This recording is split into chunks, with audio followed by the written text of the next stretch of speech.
Bonjour à tous et bienvenue sur la chaîne. Eh bien, voilà, aujourd'hui on va parler de choses un peu différentes. Vous l'avez vu, l'été est arrivé, mais il n'est pas arrivé seul. Les moustiques sont là, ils sont bien présents cette année. J'ai cru à un moment qu'il y en aurait moins, mais non, ça y est, ils sont là. Donc, moi j'en ai eu marre. J'ai voulu m'en occuper. J'y avais pensé l'année dernière, mais je m'y étais pris un peu tard. Donc voilà, j'ai commencé à fabriquer un piège. La partie électromécanique est en cours et là maintenant je travaille un petit peu sur les auxiliaires, c'est-à-dire les leurres. Il faut qu'on évite absolument de plus en plus cela.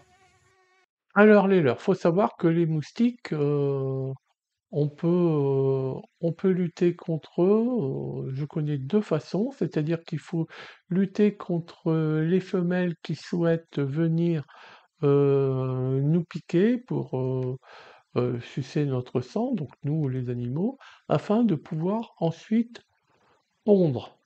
Donc voilà, là ce sont les femelles et c'est donc avant qu'elles pondent. Donc voilà, ça, elles sont donc attirées par le corps humain. Il faudra trouver des artifices pour faire approcher le moustique du piège et ensuite donc le capturer. Le moustique est attiré donc par le corps humain, donc ses odeurs, je pense aussi sa chaleur corporelle, hein, qui est un petit peu supérieure à la chaleur ambiante, de moins en moins en ce moment avec les canicules, mais bon. Et puis aussi, il paraît que le corps humain génère du CO2. Donc ça, on verra si on peut le faire de manière, on va dire, électriquement. Parce qu'en fait, moi, je suis un peu, heu, ce piège sera un peu comme à la maison, ça sera du tout électrique. Alors aujourd'hui, on va s'attacher à regarder la partie chaleur humaine. Voilà, la chaleur humaine. Alors, allons regarder un petit schéma. Voilà, c'est ce petit schéma-là.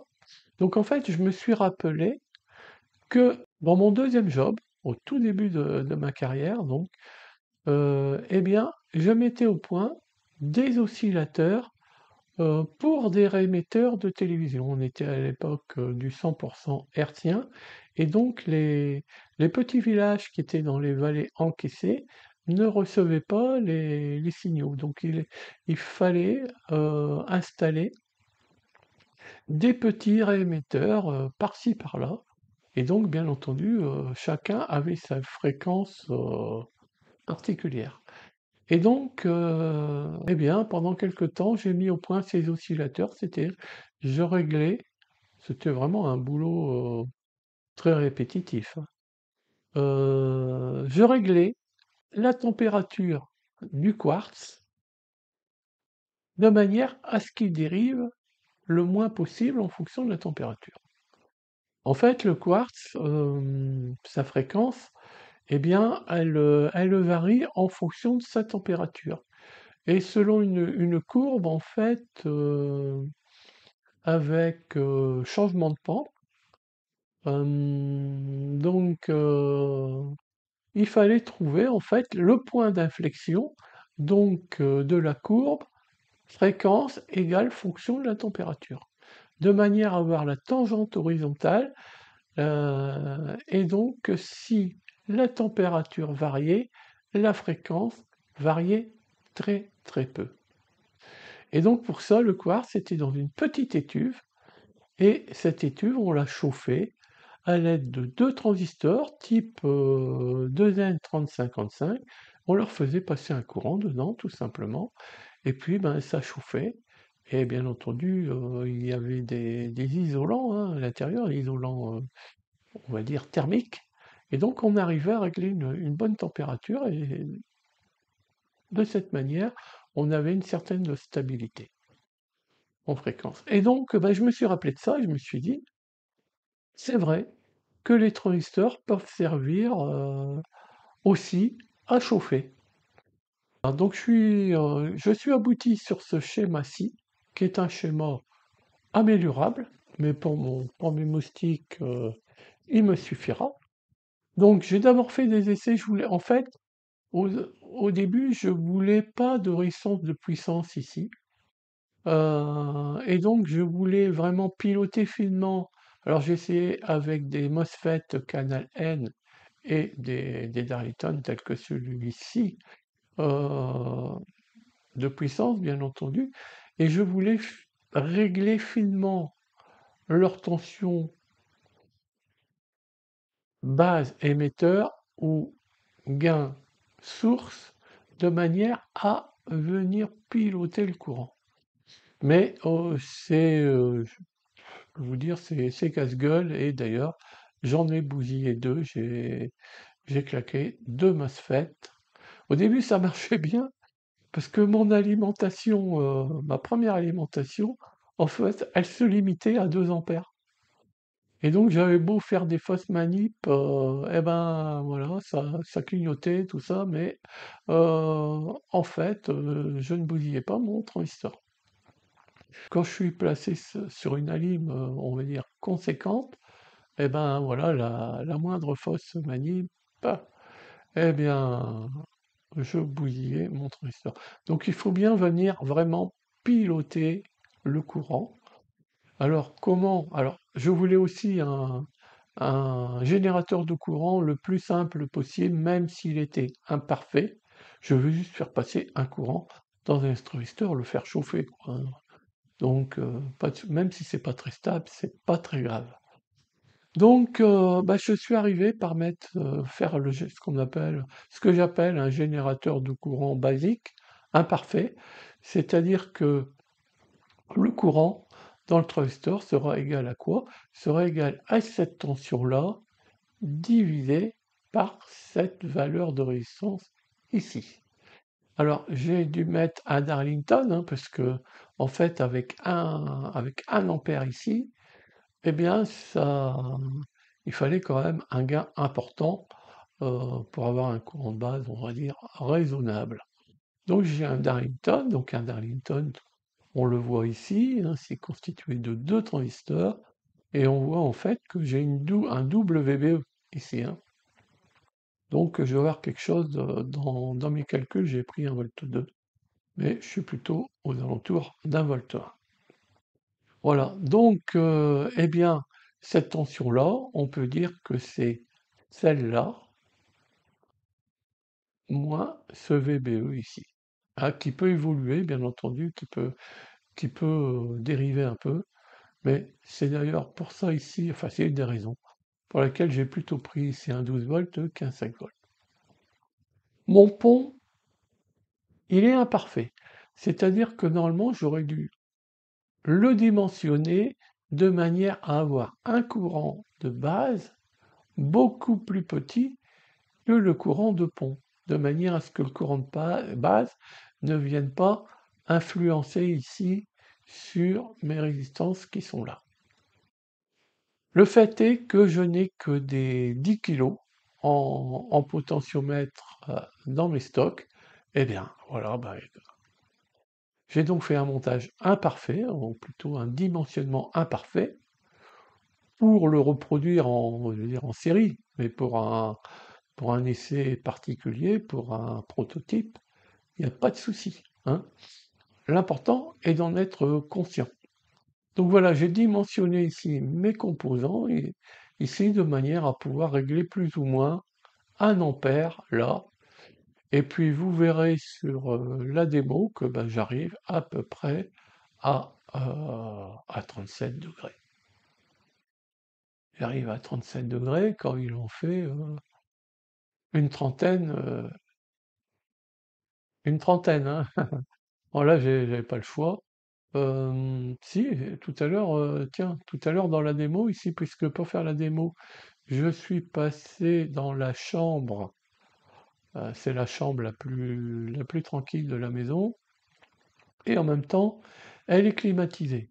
Donc on verra un peu si je m'éloigne des 37 degrés ou pas, mais c'est pas important. L'important c'est d'avoir, je pense, un élément chauffant vraiment pour duper le moustique, hein. en plus des appâts qu'on va lui mettre. Passons maintenant à la démo.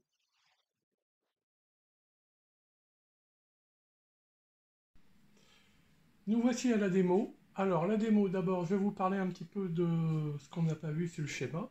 Ici, vous avez une de mes alimes, on va dire, multifonctionnelles, hein. Vous pouvez aller voir la vidéo DFT A137. C'est une alime qui peut délivrer, selon ce que l'on veut, différents types de tensions. On peut mettre différents types de convertisseurs numériques, pardon, convertisseurs, adaptateurs, réseau basse tension, et de différentes marques. C'est prévu pour. Ici, vous avez mon ampèremètre. Alors, cette alime, je l'ai prévu pour pouvoir mesurer son courant de consommation au secondaire, d'où le petit shunt qui est ici. Voilà, là on voit qu'actuellement nous avons 1,78 ampères. Alors, c'est la consommation totale. Par exemple ici, mon Arduino ici que j'utilise, hein, pour pouvoir faire fonctionner mes capteurs de température. Le premier, c'est la température ambiante et l'autre, c'est la température aux alentours du dissipateur. Donc voilà, lui, il utilise le 5 volts que j'ai implanté ici grâce à ce petit régulateur. Vous voyez qu'on peut en mettre plein. Là-bas, j'ai un 3 volts 3 pour l'instant que je n'utilise pas. Et là, j'ai la sortie. Lui, c'est un adaptateur 220 volts, 12 volts. Et bien là, j'ai le 12 volts. Voilà, donc on voit qu'on peut faire à peu près tout avec cette alimentation. Je vous la conseille, hein. Franchement, je vous la conseille. J'en ai fait des plus petites aussi pour vraiment mettre à l'intérieur de projets bien particuliers, mais encore une fois, avec possibilité d'adapter différents niveaux de tension et différents adaptateurs. Alors, comme je ne sais plus si j'ai dit, je vous mets les liens pour ces deux projets en description de la vidéo. Voilà, donc ici on voit que j'ai la température ambiante et là j'ai la température, on va dire, donnée ici, je ne sais pas si on le voit, par le petit capteur qui est là, hein, qui est un LM35DZ. Il est là. Il est là. Là, voilà, donc j'ai un peu moins.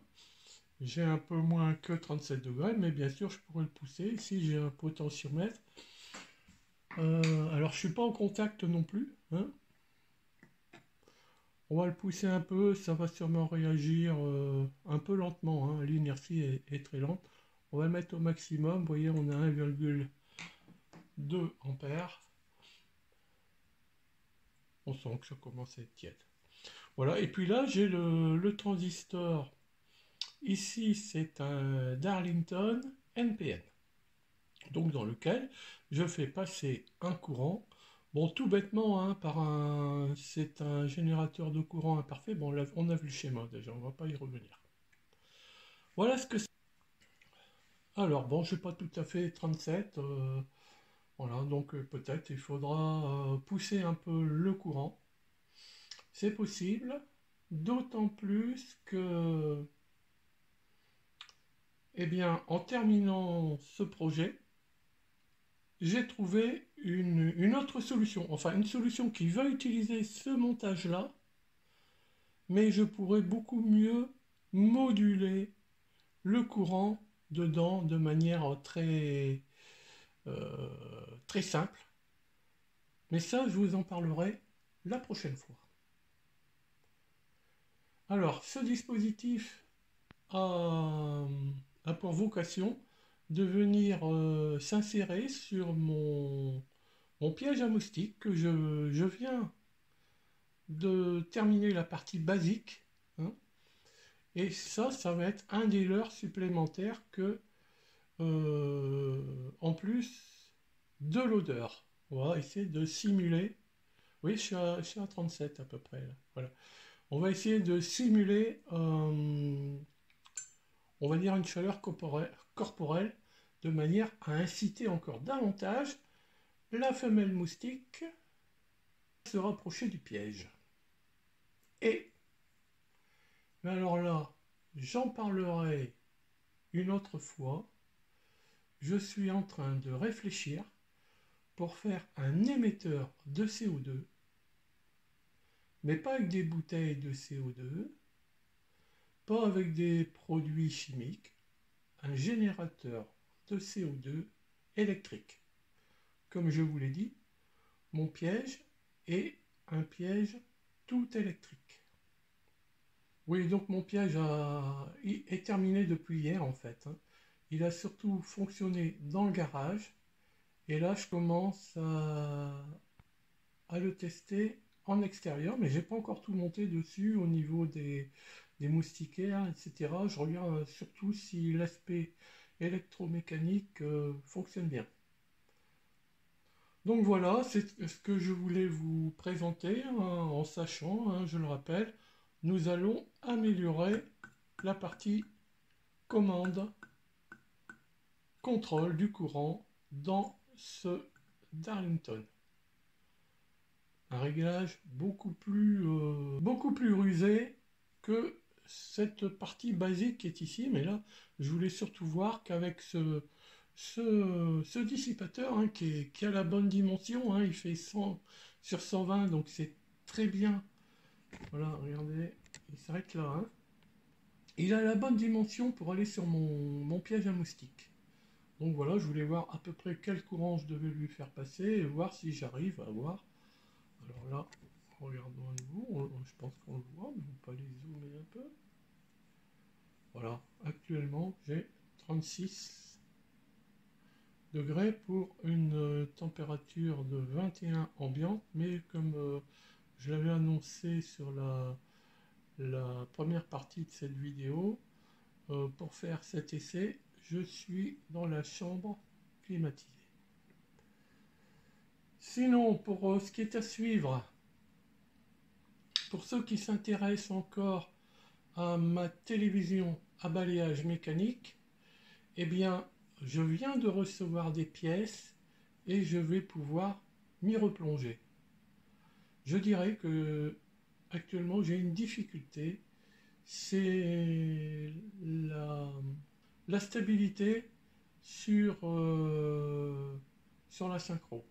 Parfois j'ai une très bonne stabilité, une très bonne synchro, et parfois je ne sais pas pourquoi je la perds. Donc j'ai quelques idées bien entendu. J'ai surtout reçu des pièces très importantes pour pouvoir faire fonctionner correctement mon player. Allez, encore un peu de patience pour cette télévision à balayage mécanique. Des suites à venir sur ce piège à moustiques. Et je vous dis à bientôt sur d'autres vidéos.